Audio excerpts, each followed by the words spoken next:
नमस्कार दोस्तों। हम अभी बाहर की तरफ हैं जहाँ पे काफ़ी दिनों से हल्ला मच रहा है देश के अंदर टिड्डियों का।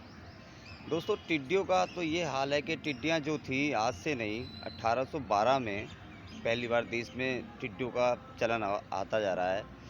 कि टिड्डियाँ मतलब ऐसा था कि 1812 में भी कहर बरसाया था। 1812 की बात कर रहा हूँ मैं, सन 1812 की। उसके बाद काफ़ी दिनों तक चला। उसके बाद टिड्डियों ने कहर किया। 1929 से लेकर 1931 तक भी कई राज्यों में टिड्डियों का कहर था।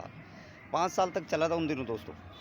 और टिड्डियों की जो क्षमता होती है ना चलने की, एक दिन में 150 से 200 किलोमीटर चलती हैं, उड़ती हैं मतलब वो।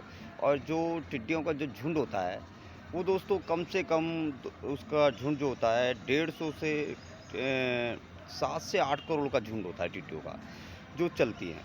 और इस बीच समझ सकते हो कि जब टिड्डियों का कहर एक साथ इतना होता है तो कैसा हाल हो जाता होगा खेतों का, हर चीज़ का जो उनका। और इनके खाने की जो क्षमता होती है वो 2 ग्राम, हर टिड्डियाँ 2 ग्राम खाती हैं। अब अगर मान लो 8 करोड़ टिड्डियाँ या 7 करोड़ टिड्डियाँ अगर एक साथ बैठ जाएगा और 2-2 ग्राम खाए तो कितना अनाज खा जाएगी। ये भी कहर होता था दोस्तों।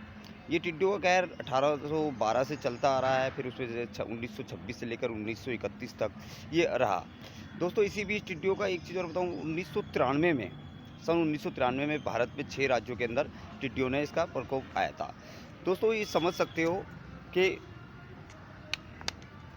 टिड्डियों का ये रहा। इस दौरान टिड्डियों ने बहुत हरकत बताया, 6 राज्यों में ऐसी हरकतें करी टिड्डियों ने, है ना। 6 राज्यों में टिड्डियों ने ऐसी हरकतें करी। इसी दौरान टिड्डियों का प्रकोप रहा अलग अलग राज्यों में भी रहा, जैसे दिल्ली हो गए, छत्तीसगढ़ हो गए, यहाँ पे आपका राजस्थान हो गया।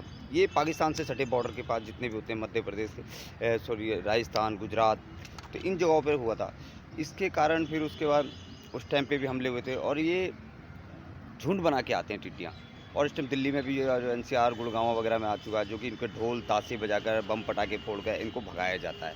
तो इस टाइम बहुत ज़्यादा गर्व हुआ है टिड्डियों का। गर्व जो आज से नहीं, नया नहीं है। 27 साल बाद फिर आया है दोस्तों। 1993 में आया था, अब फिर 27 साल बाद टिड्डियों का कहर देखने को मिल रहा है। आप समझ सकते हो कि टिड्डियों का कहर इतना है कि लोग बाग, किसान परेशान हो रहे हैं, क्योंकि मैंने जैसे कहा ना कि 2 ग्राम टिड्डियाँ अनाज खा जाती है, तो किसानों पर कितना प्रभाव पड़ता है दोस्तों। ये मैं टिड्डियों के बारे में बता रहा था, जो कि पुराना इतिहास रहा है कि 1812 से लेकर एक बार तो ऐसा हुआ कि 1926 से 1931 तक 5 साल टिड्डियों ने हाहाकार मचाया था।